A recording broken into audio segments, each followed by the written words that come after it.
क्या आप जानते हैं कि वह क्षण जब अर्जुन ने उस विराट धनुष को उठाया था केवल युद्ध का प्रदर्शन नहीं बल्कि विधि का विधान था?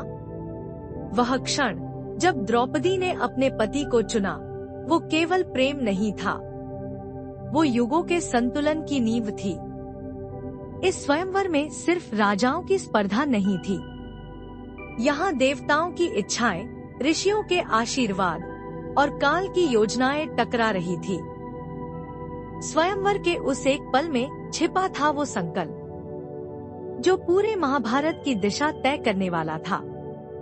तो आइए चलते हैं उस भव्य नगर में, पांचाल की राजधानी काम्पिल्य, जहां रची जा रही है भविष्य की महागाथा।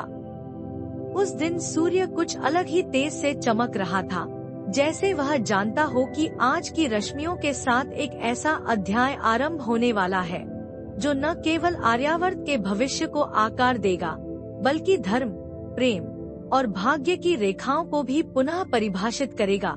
पांडव जो अब तक लाक्षागृह की आग से बचकर छाया में जीवन जी रहे थे, एक अनजानी नगरी की ओर अग्रसर हो रहे थे।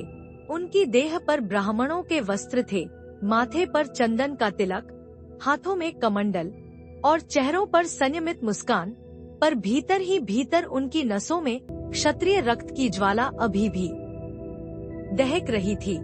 कुंती के आशीर्वाद और अग्नि की लपटों से निकले ये वीर अब किसी एक अवसर की तलाश में थे जो उन्हें उनकी खोई हुई पहचान, उनका सामर्थ्य और नियति द्वारा सौंपा गया उद्देश्य लौटा सके। और जैसे ही काम्पिल्य नगरी के समाचार आए, महाराज द्रुपद की पुत्री द्रौपदी का स्वयंवर, जिसमें संपूर्ण भारतवर्ष के राजकुमारों को आमंत्रण भेजा गया था, एक ऐसा स्वयंवर जहां कोई साधारण परीक्षा नहीं बल्कि एक ऐसी धनुर्विद्या थी जिसमें केवल वही सफल हो सकता था जो आत्मसंयमी, अद्वितीय लक्ष्यवेत्ता और ईश्वर के साक्षात वरदान से युक्त हो। उसी क्षण पांडवों की आंखों में चमक आ गई। अर्जुन के मन में हलचल सी हुई, जैसे किसी ने उसके जीवन के सूने प्रांगण में प्रेम और विजय का दीपक जला दिया हो। युधिष्ठिर ने गंभीर स्वर में कहा, हमें जाना चाहिए, परंतु ब्राह्मण रूप में ही। और माँ कुंती ने सिर झुकाकर ईश्वर से प्रार्थना की, हे प्रभु, यह समय भी तुम्हारा है और परिणाम भी तुम्हारे हाथों में है। और फिर जैसे कोई तपस्वी काफिला यात्रा पर निकलता है, वैसे ही पांचों भाई अपनी माँ के साथ काम्पिल्य की ओर बढ़ चले। रास्ता सघन वनों से होकर गुजरता था, जहाँ हरे भरे वृक्षों की छाव, पक्षियों की कलरव और ऋषियों के मंत्रोच्चारों की मधुर ध्वनि मन को एक अद्भुत शांति प्रदान करती थी। पर भीतर ही भीतर अर्जुन का हृदय बेचैन था। वह जानता था कि यह केवल एक विवाह नहीं था, यह उसका पुनर्जन्म था। और जब दूर से काम्पिल्य नगरी के द्वार दिखाई दिए तो लगा मानो स्वर्ग के द्वार खुल गए हों। ऊंचे प्राचीर, पुष्पों से सजे प्रवेश द्वार, नगरी की गलियों में गूंजती वंदनवारों की ध्वनि और घरों की छतों से झांकती उत्साहित आंखें, हर दृश्य यह कह रहा था कि एक अद्भुत घटना घटने को है। राजमहल की छतों पर स्वर्ण कलश दमक रहे थे और नगर में चारों ओर से राजाओं और महारथियों का आगमन हो रहा था। हस्तिनापुर से दुर्योधन और कर्ण, मगध से जरासंध, अंग, विदेह, काशी, सिंधु, गांधार, अवंती और अनगिनत जनपदों के युवराज अपने रथों पर सवार होकर स्वर्णाभूषणों से सजे हुए आत्मविश्वास और अभिमान की चमक के साथ स्वयंवर में आ पहुँचे थे। और उनके बीच में पांडव, जो अब भी पहचान से परे एक सामान्य ब्राह्मण वेशधारी के रूप में जनसमूह के बीच बैठे थे। वहाँ न कोई शाही रथ, न गाजे बाजे, न सैनिकों की पंक्तियाँ, केवल संयम, विनम्रता और एक अटूट ध्येय। और जैसे ही वे सभा स्थल के पास पहुँचे, उन्होंने देखा कि स्वयंवर के लिए एक विशाल सभा मंडप सजाया गया था। सेंटर में एक विशाल धनुष, जिसकी कठोरता इतनी तीव्र थी कि उसे उठाना भी असंभव प्रतीत हो रहा था। ऊपर घूमती हुई मछली की संरचना और नीचे रखा गया जल का पात्र, जिसमें केवल प्रतिबिंब देखकर लक्ष्य को भेदना था। यह केवल शक्ति नहीं, यह एकाग्रता, विवेक और संयम की परीक्षा थी। अर्जुन की आंखें उस लक्ष्य पर स्थिर हो गईं, जैसे कोई साधक अपने आराध्य की प्रतिमा पर ध्यान केंद्रित करता है। भीम ने अपने होंठ दबा लिए, क्योंकि वह जानता था कि यह उसका रण नहीं, अर्जुन की परीक्षा थी। और युधिष्ठिर, जो सदा नीति और धर्म का पथ दिखाते थे, ने चुपचाप अपनी दृष्टि कृष्णा पर डाली, जो वहां स्वर्ण वसन में अग्निकन्या के समान मंडप के एक कोने में बैठी थी। उनके चेहरे पर तेज, आंखों में अपराजय निर्णय और मुख पर एक सौम्य मुस्कान थी। द्रौपदी के मन में भी हलचल थी। वह जानती थी कि यह विवाह केवल एक मनुष्य से नहीं हो रहा, यह युग की दिशा तय कर रहा है। और जब उन्होंने सभा स्थल में छिपकर बैठे उन ब्राह्मण युवकों को देखा, जिनमें से एक की दृष्टि किसी भी राजकुमार से अधिक स्थिर थी, तो मन में एक विचित्र कंपन हुआ। और उसी क्षण श्री कृष्ण, जो सभा में अतिथि के रूप में उपस्थित थे, मंद मंद मुस्काए, क्योंकि उन्हें ज्ञात था कि यह स्वयंवर नहीं, एक पूर्व नियोजित लीला थी। एक ऐसी लीला जहां प्रत्येक पात्र अपने नियत स्थान पर पहुंच चुका है। और यहीं पर हमारी कहानी उस बिंदु पर आती है जहां मैं आपसे एक प्रश्न पूछना चाहता हूं। क्या आप सोच सकते हैं कि जब द्रौपदी की दृष्टि पहली बार अर्जुन से मिली, तो उनके मन में कौन से भाव उठे होंगे? क्या वह केवल एक प्रतियोगी को देख रही थी, या किसी पूर्व जन्म का कोई अधूरा वचन फिर से जाग उठा था? नीचे टिप्पणी में जरूर बताइए। और अब दृश्य आगे बढ़ेगा, जहां अर्जुन उस धनुष की ओर कदम बढ़ाएगा, जो समस्त आर्यावर्त के लिए आश्चर्य का कारण बनेगा। और इतिहास में पहली बार एक अग्निकन्या और अग्निपुत्र का मिलन होगा, जो केवल प्रेम नहीं, एक महायुग के आरंभ का संकेत बनेगा। उस दिन की भोर जब फटी, तो कांपिल्य नगरी की हवाओं में एक अलग ही उत्साह था, जैसे स्वयं समय ने थमकर उस क्षण का इंतजार किया हो जिसमें इतिहास की दिशा बदलने वाली घटनाएं घटने वाली थी। आकाश में सूरज की पहली किरणें जब द्रुपद नरेश के राजमहल की स्वर्ण छतों पर पड़ी, तो पूरा नगर किसी दुल्हन की तरह सजा हुआ प्रतीत हो रहा था। गली-गली में पुष्प वर्षा, शंख ध्वनि, वेदों के मंत्र और दूर दूर से आए हुए सभासदों की भीड़, जिनकी आंखों में उत्सुकता और हृदयों में गर्व समाया था। स्वयंवर का मंडप उस दिन साक्षात इंद्रलोक के समान शोभायमान हो रहा था। सोने की खंभों से सजा वह विशाल प्रांगण, चंदन की सुगंध से भरी हुई हवाएं और बीचों बीच स्थापित वह भव्य धनुष, जिसकी चमक से सूर्य भी लज्जित हो जाए। उसके ठीक ऊपर घूमती हुई कृत्रिम मछली और नीचे रखा गया जलपात्र, जिसमें केवल प्रतिबिंब देखकर लक्ष्य भेद करना था।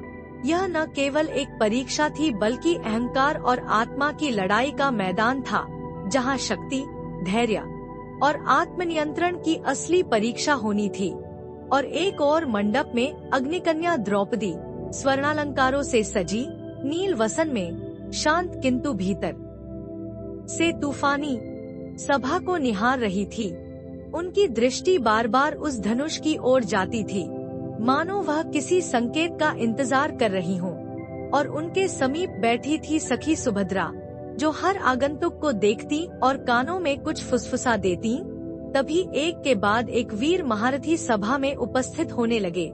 हस्तिनापुर से दुर्योधन, कर्ण, शल्य, शिशुपाल, जरासंध, भगदत्त, बृहद्बल और जाने कितने ही राजाओं ने अपने गंधर्व रथों से आकर प्रवेश किया। उनके रथों की ध्वनि से पृथ्वी गूंज उठी और उनके वस्त्रों व आभूषणों की झिलमिलाहट से सभा जैसे दैदीप्यमान हो उठी।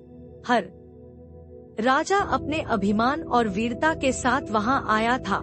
कुछ को अपनी वंश परंपरा पर गर्व था, कुछ को अपने बल पर, और कुछ को केवल इस बात पर कि वे पुरुष हैं और द्रौपदी एक स्त्री। परंतु वहां बैठी कृष्णा के मुखमंडल पर कोई भाव नहीं बदला। उनके नयनों में एक शांत आंख थी। और जब सभा की विधिवत घोषणा हुई, महाराज द्रुपद ने मंच पर आकर कहा, यह धनुष भगवान शिव का है। इसे उठाकर ऊपर घूमती मछली के प्रतिबिंब को जल में देखकर यदि कोई लक्ष्य भेद सके, वही मेरी पुत्री कृष्णा के योग्य है। तब एक पल को सभा में सन्नाटा छा गया और फिर आरंभ हुआ वीरों का प्रयत्न। शुरुआत हुई मगध नरेश जरासंध से, जिन्होंने जैसे ही धनुष के समीप जाकर उसे उठाने का प्रयास किया, उनका मस्तक पसीने से भर गया। चेहरे पर तनाव की रेखाएं स्पष्ट हो उठीं, परंतु धनुष एक इंच भी नहीं हिला। उन्होंने क्रोध में आकर उसे जोर से खींचना चाहा, परंतु ऐसा लगा जैसे पर्वत को हिलाने का प्रयास किया जा रहा हो, और वे हार मानकर बैठ गए। उनके बाद एक एक करके राजाओं ने प्रयास किए, शिशुपाल, शल्य, भगदत्त, यहाँ तक कि दुर्योधन भी, परंतु कोई भी उस धनुष को न उठा सका। सभा में गूंजने लगे उपहास के स्वर। कुछ ने स्वयंवर को ही अपमानित करना चाहा। क्या द्रुपद ने स्वयंवर नहीं बल्कि अपमान का आयोजन किया है? परंतु द्रुपद चुपचाप बैठे रहे। उनके मुख पर संतुलन था, क्योंकि उन्हें ज्ञात था अभी वह आया नहीं जिसके लिए यह लीला रची गई है। तभी सभा में हलचल हुई। एक तेजस्वी पुरुष ब्राह्मण वेश में स्थिर चाल से उठा। उसकी आंखों में तेज था, मुख पर सौम्यता, और देह से ऐसा लगता था मानो स्वयं इंद्र का कोई गुप्त दूत हो। वह था अर्जुन, पांचों पांडवों में से तीसरा, जो अब तक अपनी पहचान को ढाल बनाकर बैठा था। वह आगे बढ़ा और सभा में एक विचित्र मौन छा गया। क्या यह ब्राह्मण? कुछ ने उपहास किया, कुछ ने गंभीरता से निहारा, परंतु अर्जुन की चाल में संदेह नहीं था। वह सीधा उस धनुष के समीप पहुंचा। पहले उसने भूमि को नमन किया, फिर धीरे से दोनों हाथों से धनुष को पकड़ा, और जैसे ही उसने उसे उठाया, सभा की आंखें फटी की फटी रह गईं। वह धनुष, जिसे महारथियों ने हिला भी न सका, वह अर्जुन के हाथों में ऐसे उठा जैसे कोई पक्षी अपने पंख फैलाता है। उसकी अंगुलियां उसकी प्रत्यंचा पर ऐसे फिसली जैसे कोई वीणा की तारों को छेड़ रहा हो, और फिर उसने दृष्टि डाली उस जलपात्र में जहां मछली का प्रतिबिंब घूम रहा था, पर अर्जुन की आंखें स्थिर थीं, जैसे चित्त ही प्रतिबिंब बन गया हो। उसने श्वास रोकी, एकाग्र हुआ, और फिर एक क्षण में वह तीर धनुष पर चढ़ा। प्रत्यंचा खींची गई और सभा की सांसें थम गईं, और अगले ही पल वह बाण उस मछली के नेत्र को चीरता हुआ निकल गया, और सभा मंडप गूंज उठा। साधु, साधु, शंख बज उठे, पुष्पवर्षा होने लगी, और वहीं द्रौपदी की आंखों में आंसू छलक आए। वह उठीं, वरमाला लिए अर्जुन की ओर बढ़ी, और जैसे ही उन्होंने वह वरमाला उनके गले में डाली, उसी क्षण श्री कृष्ण की दृष्टि अर्जुन पर पड़ी, और उन्होंने मंद मुस्कान के साथ धीमे स्वर में कहा, लीला अब आरंभ हुई है। और सभा में कोलाहल मच गया। दुर्योधन, कर्ण और अन्य राजाओं के मुख पर अविश्वास, आक्रोश और अपमान की मिलीजुली छाया थी। एक ब्राह्मण, वह कैसे योग्य हो सकता है? परंतु कृष्णा की दृष्टि में अब कोई भ्रम नहीं था, और अर्जुन, जिसने न केवल धर्म और मर्यादा का पालन किया, बल्कि अपनी पहचान छिपाकर भी विजय प्राप्त की, अब चुपचाप खड़ा था। और यहीं पर मैं आपसे एक प्रश्न पूछना चाहता हूँ। क्या अर्जुन ने अपनी पहचान छिपाकर यह प्रतियोगिता जीतकर छल किया, या यह नियति की परीक्षा थी, जिसमें सत्य और योग्यता को वेश की आवश्यकता नहीं होती?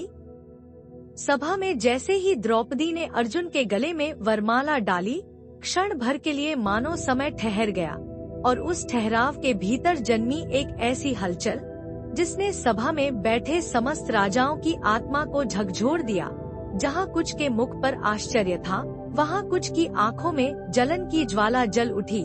विशेषतः कर्ण की, जो अब तक सभा में खामोश बैठा था, उसका चेहरा तमतमाया हुआ था, आंखों में अपमान की आग जल रही थी, और होंठ भींचे हुए, क्योंकि उसे याद था वह क्षण जब उसने धनुष उठाना चाहा था और द्रौपदी ने केवल एक वाक्य से उसे रोक दिया था, मैं एक सूत पुत्र से विवाह नहीं करूंगी। वह वाक्य कर्ण के सीने में गूंजता रहा था जैसे कोई तीर गहराई तक धंसा हो। और आज जब उस ब्राह्मण वेशधारी ने धनुष उठाया और विजय प्राप्त की, तब कर्ण के हृदय की वेदना ने आक्रोश का रूप ले लिया। वह उठा, उसकी आंखों से अग्नि निकल रही थी और उसने पूरी सभा को चुनौती दी। क्या यह स्वयंवर था या एक पूर्व नियोजित षड्यंत्र? क्या यह कोई दैवी संयोग था या एक छिपी हुई चाल? सभा स्तब्ध थी, क्योंकि अब असफल राजा एकत्र होने लगे थे। शिशुपाल, जरासंध, भगदत्त, सभी ने अपने अपने अहंकार को थामे हुए प्रतिकार की मुद्रा अपनाई।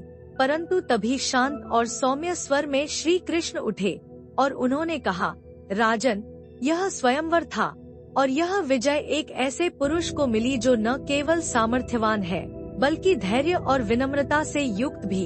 अगर यह छल होता तो तुम्हें से कोई भी इसे रोक नहीं सकता था। उनका स्वर सौम्य था पर उसमें अडिगता थी और उनका तेज इतना प्रखर कि विरोध करने वाले राजा भी थमकर अपने स्थान पर बैठ गए। फिर जैसे नियति ने दिशा बदलनी शुरू की, अर्जुन ने पांडवों के साथ लौटना शुरू किया। वे अब भी ब्राह्मण वेश में थे। द्रौपदी उनके साथ थी और जिस नगर से वे भूखे, थके और अज्ञात रूप में आए थे, उसी नगर में अब वे विजेता के रूप में लौट रहे थे। वे सीधे अपने कुटिया की ओर चले जहाँ कुंती और अन्य ब्राह्मण निवास करते थे। और जैसे ही वे पहुँचे, कुंती रसोई में थी। उन्होंने पीछे से आहट सुनकर कहा, बेटा, जो भी भिक्षा लाए हो, पांचों मिलकर बांट लेना। यह वाक्य जैसे आकाश से बिजली बनकर गिरा। अर्जुन और युधिष्ठिर ठिठक गए। उन्होंने माँ की ओर देखा और फिर द्रौपदी की ओर, जो अब मौन खड़ी थी। एक विजेता कन्या जो अभी अभी अर्जुन की अर्धांगिनी बनी थी। परंतु माँ के वचनों को कौन टाल सकता है? पांडवों के लिए माता कुंती की आज्ञा ही धर्म थी और वहीं से आरंभ हुआ वह असमंजस जो आगे चलकर महाभारत के सबसे जटिल प्रसंगों में से एक बना। क्या द्रौपदी पांचों की पत्नी बनेगी? क्या यह संभव है? क्या यह धर्म संगत है? इस प्रश्न को लेकर जब श्री कृष्ण वहां पहुंचे, उन्होंने मुस्कुराकर सबका समाधान किया। उन्होंने कुंती से कहा, माताश्री, आपके वचन ब्रह्मवाक्य हैं और आपकी नियत में कोई दोष नहीं। यह तो नियति की वह लीला है जिसे स्वयं ब्रह्मा ने रचा है। उन्होंने द्रौपदी की ओर देखा और कहा, यह पंचकन्या इस धरा पर अद्वितीय नारीत्व का प्रतीक बनेगी। यह अग्निकन्या न केवल पांचों पांडवों की पत्नी बनेगी, बल्कि धर्म, त्याग और नारी गरिमा की अमर मूर्ति भी। और इसी निर्णय के साथ पांडवों को आमंत्रित किया गया। राजा द्रुपद के समक्ष, जहां अब उनके असली रूप का उद्घाटन होना था। सभा में जब अर्जुन और उनके भाई ब्राह्मण वेश त्याग कर सामने आए, तो सभा हतप्रभ रह गई। वे कोई साधारण ब्राह्मण नहीं, बल्कि अज्ञातवासी पांडव थे।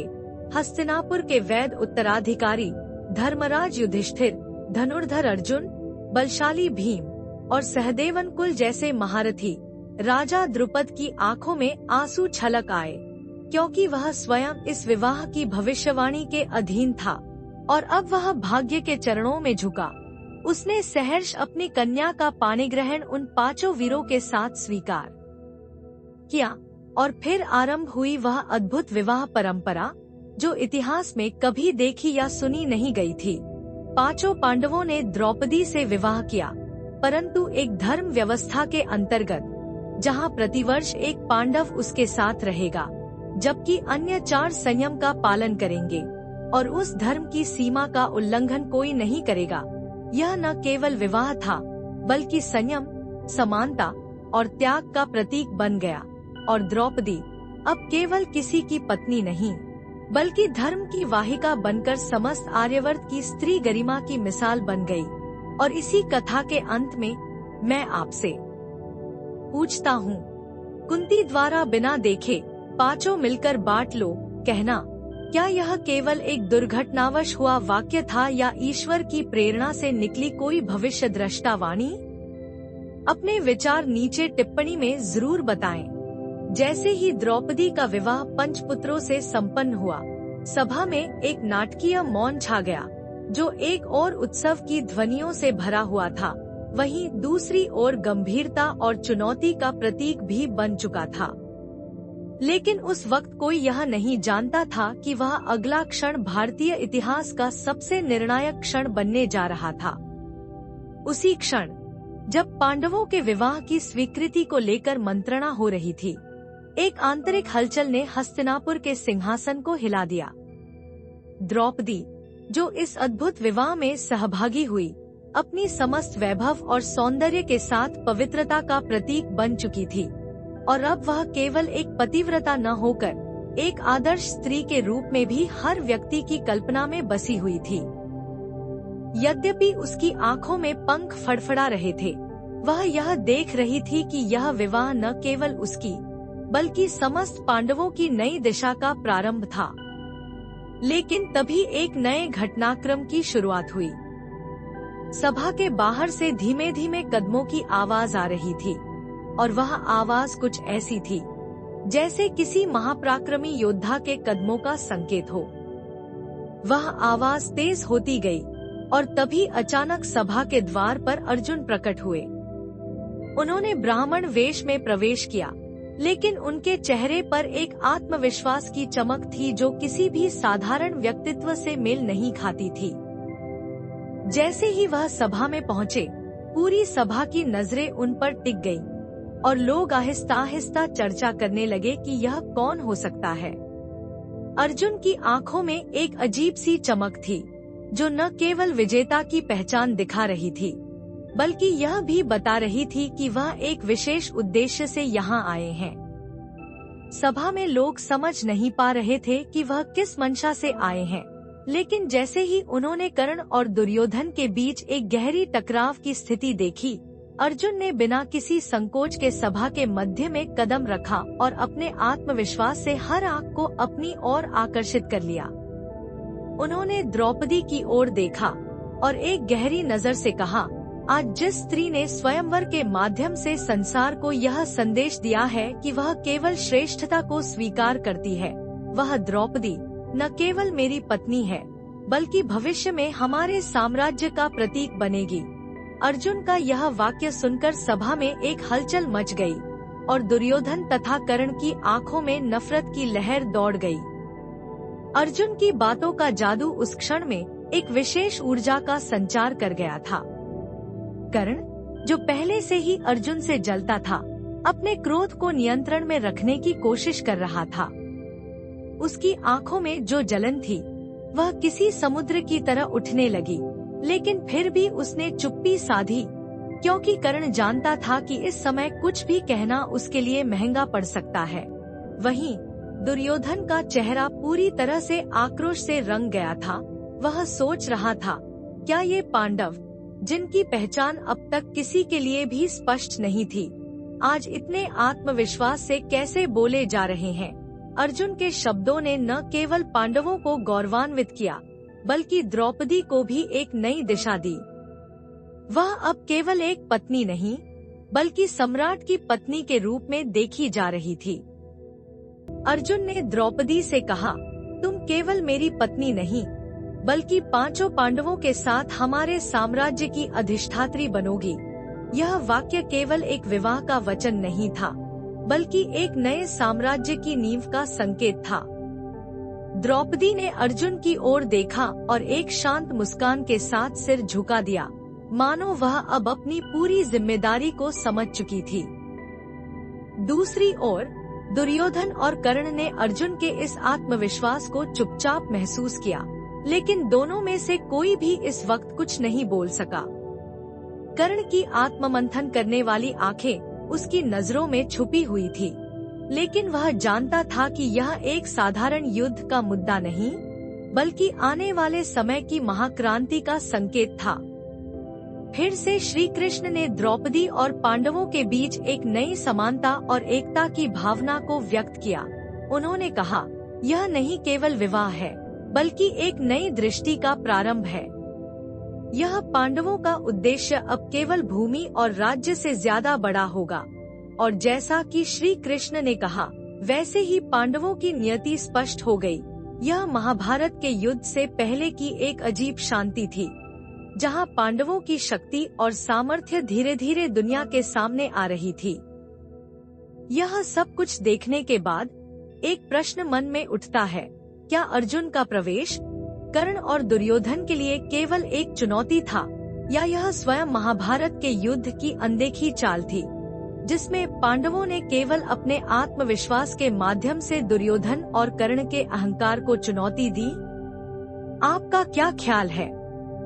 क्या यह महाभारत का शांतिपूर्व युद्ध था, या एक सशक्त संकेत था जो दुर्योधन और कर्ण के भीतर एक भविष्य की आंधी को जन्म दे रहा था? जब अर्जुन ने सभा में अपनी बात पूरी की और पांडवों ने द्रौपदी के साथ मिलकर अपने जीवन के नए अध्याय की शुरुआत की, तो सभा का माहौल पहले जैसा था, लेकिन एक गहरे बदलाव के संकेत छिपे हुए थे। दुर्योधन और कर्ण, जिनकी आंखों में चिंगारी थी, अब भी चुप थे, पर उनके दिलों में आग धधक रही थी। विशेष रूप से दुर्योधन, जो पहले से ही पांडवों से जलता था, अब इस शादी में पांडवों के बढ़ते प्रभाव को देखकर और भी जलने लगा था। द्रौपदी के साथ पांडवों का विवाह उसकी साजिशों पर पानी फेर रहा था, और उसकी शक्ति, जो वह एक दिन हस्तिनापुर में चाहता था, अब खतरे में महसूस हो रही थी। उसकी आंखों में जो खींची हुई रेखाएं थी, वे केवल ईर्ष्या और जलन का परिणाम थी। दुर्योधन ने चुपके से कर्ण की ओर देखा और उसकी आंखों में वही कटुता और विद्रोह की भावना थी, जिसे वह पहले कभी महसूस करता था। कर्ण, जो दुर्योधन का अटूट साथी था, अब इस नई स्थिति को देखकर सशंकित था। वह जानता था कि अर्जुन और पांडवों का बढ़ता हुआ प्रभाव उसके और दुर्योधन के लिए एक बड़ा खतरा हो सकता था। उसकी आंखों में एक चुप्पी थी, जो हर सोच और रणनीति को सहेजने की कोशिश कर रही थी। द्रौपदी, जो अब तक एक राजा के रूप में आदर्श स्त्री के रूप में देखी जा रही थी, वह भी कर्ण और दुर्योधन के लिए एक चुनौती बन चुकी थी। कर्ण की आंखों में धीरे धीरे क्रोध की लहर उठने लगी। वह महसूस कर रहा था कि पांडवों का बढ़ता हुआ प्रभुत्व, विशेष रूप से अर्जुन का विवाह, उसकी और दुर्योधन की महत्वाकांक्षाओं के लिए एक बड़ा संकट था। दुर्योधन ने फिर कर्ण से धीरे से कहा, यह क्या हो रहा है? हमारे साम्राज्य के लिए यह सब ठीक नहीं है। कर्ण ने धीरे से मुस्कुराते हुए उत्तर दिया, यह केवल शुरुआत है मित्र। देखो, जो हुआ वह हमें यह समझा रहा है कि अब केवल युद्ध ही एकमात्र रास्ता है। दोनों की बातों में हल्की सी अशांति थी, लेकिन दोनों एक दूसरे को समझने की कोशिश कर रहे थे। कर्ण जानता था कि दुर्योधन का विश्वास अब भी पांडवों के खिलाफ था, और उसे यह बात नकारात्मक रूप से बदलने की जरूरत थी। इसी बीच पांडवों की ओर से कोई प्रत्यक्ष प्रतिक्रिया नहीं आई, लेकिन अर्जुन, भीम और युधिष्ठिर के चेहरे पर कोई चिंता नहीं थी। उनका आत्मविश्वास और स्थिरता दिखा रही थी कि वे इस समारोह को केवल पारिवारिक आनंद का हिस्सा नहीं, बल्कि भविष्य की राजनीति का हिस्सा मानते थे। द्रौपदी, जिसने पांडवों से विवाह किया था, अब केवल एक पत्नी नहीं, बल्कि एक साम्राज्य की प्रतीक बन चुकी थी। उसकी खूबसूरती और चतुराई ने उसे सभी का आदर्श बना दिया था, लेकिन यह सब दुर्योधन और कर्ण के लिए एक बड़ा तंज था। इस घटना के बाद दुर्योधन ने महसूस किया कि समय आ गया था कि वह अपने छुपे हुए क्रोध और विद्रोह को प्रकट करे। उसने कर्ण से कहा, अब जो हुआ है वह नहीं रुकने वाला। इस बार हमें पांडवों को शिकस्त देनी होगी। वे जो कर रहे हैं वह हस्तिनापुर की महानता को नष्ट कर देंगे। कर्ण ने इसका कोई विरोध नहीं किया, क्योंकि वह खुद भी समझ चुका था कि दुर्योधन का क्रोध अब अपने चरम पर था। लेकिन वह यह जानता था कि इस मार्ग पर चलने से पहले कुछ ठोस कदम उठाने होंगे। जैसे ही यह चर्चा खत्म हुई, सभा में हलचल फिर से बढ़ी। श्री कृष्ण, जो चुपचाप इस दृश्य को देख रहे थे, मुस्कुराए और दुर्योधन से कहा, याद रखो मित्र, हर युद्ध केवल शक्ति और क्रोध से नहीं जीता जाता। यह साधना और विवेक का युद्ध भी होता है। दुर्योधन ने तिलमिलाते हुए उत्तर दिया, श्री कृष्ण, आप क्या जानते हैं? आप उन पांडवों के साथ हैं जो हमारी विरासत को छीन रहे हैं। श्री कृष्ण ने दुर्योधन की आंखों में देखा और फिर कहा, क्या आप वास्तव में यह मानते हैं कि आप जो कर रहे हैं वह सही है? यह संवाद न केवल एक गहरी शांति को जन्म दे रहा था, बल्कि एक अंतर्निहित भय और विनाश का संकेत भी था। कृष्ण की बातों ने दुर्योधन को हिलाया, लेकिन वह फिर भी अपनी योजना पर दृढ़ था। उसका क्रोध अब बाहर आने वाला था। कर्ण भी इस बातचीत में शामिल था, लेकिन वह भी समझता था कि दुर्योधन का रास्ता केवल अंधेरे में ही जा सकता है। दोनों में से कोई भी एक कदम पीछे नहीं हटने वाला था। यह तो साफ था कि क्रोध, ईर्ष्या और विद्रोह के इन भावनाओं ने भविष्य के युद्ध का रूप तैयार करना शुरू कर दिया था, जो महाभारत की महान कथा को आकार देगा। लेकिन सवाल उठता है, क्या दुर्योधन का यह विद्रोह सही था, या वह केवल अपनी नफरत और अहंकार से प्रेरित हो रहा था? क्या कर्ण और दुर्योधन की सोच उन्हें महानता की ओर ले जाएगी, या वे अपने ही क्रोध और ईर्ष्या में फंसे रहेंगे? आपका क्या ख्याल है? क्या दुर्योधन और कर्ण का विद्रोह महाभारत के युद्ध की शुरुआत है, या उनकी योजना केवल स्वयं को और भी गहरे अंधेरे में ले जाने का कारण बनेगी?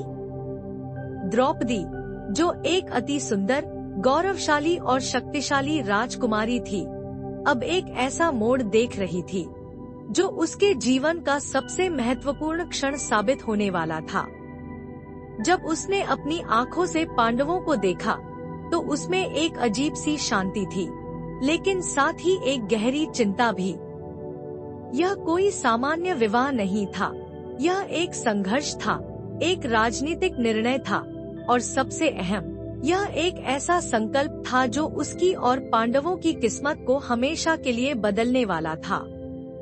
उस दिन के इस ऐतिहासिक समारोह में पांडवों के अलावा कृष्ण का भी महत्व बढ़ गया था, क्योंकि उसने द्रौपदी को उस रास्ते पर चलने के लिए प्रेरित किया था जो महाभारत के युद्ध का कारण बनेगा।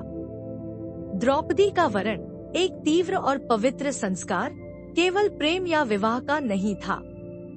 यह एक प्रतीक था उस साहस और दृढ़ता का जो द्रौपदी ने अपने जीवन में हमेशा दिखाई थी।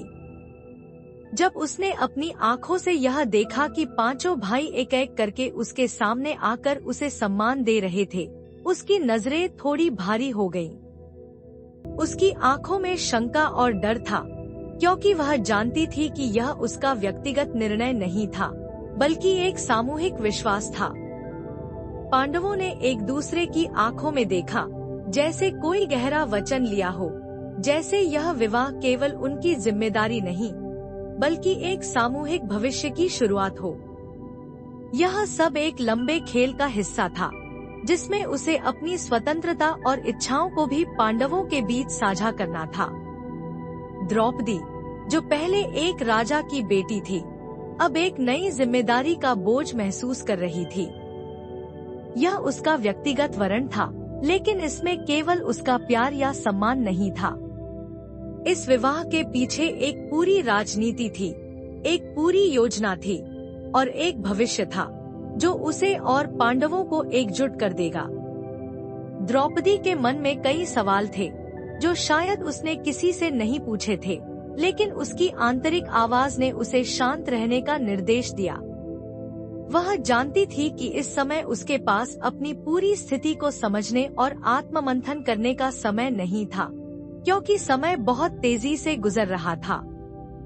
सभी की नजरें द्रौपदी पर थी। उसने अपनी श्रृंगारी हुई साड़ी में लहराती हुई एक नजर डाली, और फिर उसकी नजरें पांडवों पर टिक गईं। युधिष्ठिर, अर्जुन, भीम, नकुल और सहदेव, पांचों भाई जो उसके लिए एक अजनबी नहीं थे, अब एक नए रिश्ते में बंधने वाले थे। द्रौपदी का दिल भारी था, लेकिन उसकी आंखों में एक साहस था जिसे वह खुद नहीं पहचान पा रही थी। यह विवाह केवल व्यक्तिगत न था, यह एक सांस्कृतिक और पारिवारिक महाकविता की शुरुआत थी। द्रौपदी के पास केवल एक ही अवसर था, और वह इसका पूरा इस्तेमाल करने वाली थी। पांडवों के साथ उसके रिश्ते का यह अद्भुत समागम उसके लिए एक चुनौती थी, क्योंकि यह न केवल उसकी शक्ति और उसकी स्वतंत्रता का प्रश्न था, बल्कि यह भविष्य में होने वाले संघर्षों और युद्धों का भी पहला संकेत था। कृष्ण ने द्रौपदी की आंखों में देखा, जैसे वह उसके दिल की बात समझ रहे हों। वह धीरे से बोले, यह तुम पर निर्भर करता है द्रौपदी। तुम इसे किस दिशा में ले जाना चाहोगी? द्रौपदी ने एक लंबी सांस ली और कहा, मैंने अपनी माँ के शब्दों को हमेशा याद रखा है। यह मेरा वरण नहीं है, यह मेरे परिवार और राष्ट्र का वरण है। मुझे अब इसे सम्मान से निभाना होगा। कृष्ण की आंखों में एक चुप्पी थी, लेकिन वह जानते थे कि द्रौपदी का यह उत्तर सिर्फ व्यक्तिगत नहीं था, बल्कि एक सामूहिक मानसिकता का हिस्सा था। इस विवाह में केवल द्रौपदी का नहीं, पांडवों का भी उतना ही योगदान था। कृष्ण ने उसका हाथ पकड़ते हुए कहा, याद रखो द्रौपदी, यह विवाह न केवल तुम्हारी जिम्मेदारी है, यह एक संकल्प है जो तुम्हें इस युद्ध में संलग्न करेगा। तुम्हें अपना सामर्थ्य और अपने विश्वास को परीक्षा में डालना होगा। यह न केवल तुम्हारा, बल्कि पांडवों का भी भविष्य है। जब द्रौपदी ने पांडवों को देखा, उसकी आंखों में एक हल्की सी मुस्कान आई, जैसे वह पूरी तरह से तैयार हो गई थी। यह सिर्फ एक संस्कार नहीं था, यह एक निर्णय था, एक पवित्र वचन था, जो न केवल व्यक्तिगत रूप से बल्कि समाज और परिवार की जिम्मेदारी के तौर पर लिया गया था। इस पूरे घटनाक्रम के बीच कर्ण और दुर्योधन, जो दूर से यह सब देख रहे थे, महसूस कर रहे थे कि अब यह द्रौपदी का वरण उनके लिए भी एक चेतावनी था। द्रौपदी का चुनाव और पांडवों के साथ उसका संबंध न केवल उनके अहंकार को चोट पहुंचाने वाला था, बल्कि यह उन्हें भी चुनौती दे रहा था। दुर्योधन और कर्ण, जो पांडवों को हर कदम पर नीचा दिखाने का सपना देख रहे थे, अब महसूस कर रहे थे कि द्रौपदी के इस वरण ने उन्हें न केवल चुनौती दी है, बल्कि भविष्य के युद्ध के लिए एक नया मोर्चा भी खोल दिया है। अब सवाल यह उठता है, क्या द्रौपदी का वरण केवल एक व्यक्तिगत निर्णय था, या यह महाभारत के युद्ध का पहला कदम था? क्या पांडवों का साथ द्रौपदी के लिए केवल एक भावनात्मक समर्थन था, या यह एक रणनीतिक निर्णय था जो आने वाले समय में बड़ा परिवर्तन लाएगा? क्या दुर्योधन और कर्ण इस बदलाव को सही तरीके से समझ पाएंगे, या वे इसे अपनी हार के रूप में देखेंगे? आपका क्या ख्याल है? क्या द्रौपदी का वरण महाभारत के युद्ध का आगाज था? कुंती, जो पांडवों की माँ थी, इस महत्वपूर्ण दिन पर अपनी कर्तव्यों के प्रति सच्ची निष्ठा और स्नेह के साथ अपने बेटे युधिष्ठिर और अन्य पांडवों की ओर देख रही थी। लेकिन उनके मन में एक सवाल खड़ा था, एक गलती, एक भूल जो उन्होंने बिना सोचे समझे की थी। यह एक गहरी त्रासदी थी, जिसने न केवल पांडवों के जीवन को प्रभावित किया, बल्कि द्रौपदी के जीवन के प्रत्येक मोड़ को भी उलझा दिया था। कुंती ने अपनी संतान की भलाई के लिए कई सैक्रिफाइसेस किए थे, लेकिन इस दिन, इस शादी के बाद वह महसूस कर रही थी कि शायद वह खुद ही अपने बच्चों के जीवन में एक गलती कर बैठी। जब द्रौपदी ने पहले पांडवों को अपना पति चुना था, तो कुंती ने अपनी इच्छा और स्वीकृति जाहिर की थी, लेकिन यह केवल एक अस्थायी समर्पण की भावना थी, न कि किसी प्रकार के रणनीतिक निर्णय का परिणाम। कुंती का द्रौपदी के साथ साझा किया गया वचन और उसकी दृष्टि से यह था कि तुम सभी पांडवों के लिए एक ही पतिव्रता बनोगी, लेकिन इस वचन का बाद में क्या परिणाम होगा, यह कुंती खुद भी नहीं जानती थी। वे अपनी स्थिति को लेकर अब संशय में थी। एक और वह गर्वित थी कि उनके बेटे, जिन्होंने इतने कष्ट उठाए थे, अब द्रौपदी के साथ विवाह करके अपना सम्मान प्राप्त करेंगे। लेकिन दूसरी ओर वह यह समझ रही थी कि यह विवाह और पांडवों के लिए एक जटिल समस्या का कारण बनेगा, जो उनके पूरे जीवन को प्रभावित करेगा। यह इतना सरल नहीं था जितना कुंती ने पहले माना था। इस सब के बावजूद कुंती ने अपनी कर्तव्यनिष्ठा और आस्था के साथ द्रौपदी को आशीर्वाद दिया, लेकिन अंदर ही अंदर वह इस विचित्र स्थिति पर विचार कर रही थी। क्या द्रौपदी की यह विशेष स्थिति पांडवों को एक साथ बांधने में मदद करेगी या इसे एक विभाजनकारी समस्या बना देगी? इस एक ही वचन ने पांडवों को एक दूसरे के साथ एक अनोखा संबंध दिया था, लेकिन क्या यह उन सब को सही मार्ग पर ले जाएगा या यह उन सब को उनके भाग्य के जाल में फंसा देगा? जैसे ही कुंती अपने परिवार को देखकर विचार कर रही थी, उनके मन में एक और विचार आया। पांडवों के 5 पति होने से द्रौपदी के जीवन में एक अनजानी चुनौती खड़ी हो सकती थी। कोई कैसे समायोजित करेगा? किसे पहले तवज्जो मिलेगी, किसे बाद में? ये सवाल पांडवों के लिए तो नहीं थे, लेकिन द्रौपदी के लिए यह एक मानसिक संघर्ष था जिसे वह छुपा रही थी। क्या वह अपने 5 पतियों के साथ संतुलन बना पाएगी, या इन रिश्तों के बीच संघर्ष उसे एक ही समय में अपनी पहचान और सम्मान बनाए रखने में अवरोधित करेगा? कुंती, जो माता के रूप में हमेशा अपने बच्चों की भलाई के लिए सशक्त थी, आज एक और भ्रमित स्त्री बन गई थी। वह यह समझने की कोशिश कर रही थी कि क्या यह निर्णय उनके पूरे परिवार के भविष्य के लिए उचित था। क्या यह वचन पांडवों को आशीर्वाद देने वाला साबित होगा या यह उन्हें एक ऐसी मुसीबत में डाल देगा जिससे निकलने के लिए उन्हें अनगिनत पीढ़ियां संघर्ष करना पड़ेगा? इस समय यह सब एक बड़ा राजनैतिक और पारिवारिक प्रश्न बन गया था, जो भविष्य में महाभारत के युद्ध क्षेत्र को तैयार करने वाला था। कुंती ने खुद से पूछा, क्या मेरी यह भूल मुझे पांडवों की खुशियों से वंचित कर देगी? क्या द्रौपदी के लिए यह एक बंधन होगा, या उसे यही सत्य स्वीकार करना होगा कि एक महिला का जीवन कभी भी पूरी तरह से किसी के नियंत्रण में नहीं होता? सभी पांडवों को देखकर कुंती ने अपने दिल में यह महसूस किया कि क्या यह विवाह उनका सामूहिक संकल्प था या यह व्यक्तिगत इच्छाओं और उद्देश्य का प्रतीक था। उन्हें यह सोचकर भी दुख हुआ कि इस निर्णय का क्या प्रभाव द्रौपदी पर पड़ेगा, क्योंकि अब द्रौपदी को अपने 5 पति के बीच अपनी भूमिका समझनी होगी, और यह सिर्फ एक व्यक्तिगत संघर्ष नहीं बल्कि एक राजनीतिक स्थिति भी थी जिससे पांडवों के साम्राज्य की नींव प्रभावित हो सकती थी। क्या कुंती का यह निर्णय महाभारत के युद्ध की आग को और भी तेज करेगा? क्या द्रौपदी के लिए यह एक मुसीबत साबित होगा, या यह पांडवों के लिए उनके पराक्रम का पहला कदम साबित होगा? क्या पांडवों और द्रौपदी का यह संबंध सामूहिक एकता का प्रतीक बनेगा, या यह विभाजन का कारण बनेगा? आपके हिसाब से कुंती की भूल का क्या असर पांडवों और द्रौपदी के रिश्ते पर पड़ा? क्या इसे सामूहिक दृढ़ता की ओर ले जाएगा, या यह एक छिपे हुए संकट की शुरुआत है? द्रुपद को जब पता चला कि यह ब्राह्मण कोई और नहीं अर्जुन है, और ये 5 वही पांडव हैं, तो उन्होंने स्वागत किया। एक और जहां द्रौपदी का विवाह हुआ, वहीं नियति ने एक अजीब व्यवस्था रची, 5 पांडवों की एक पत्नी, जो आगे चलकर महाभारत की धुरी बनेगी। तो मित्रों, क्या यह विवाह प्रेम था या भाग्य की योजना?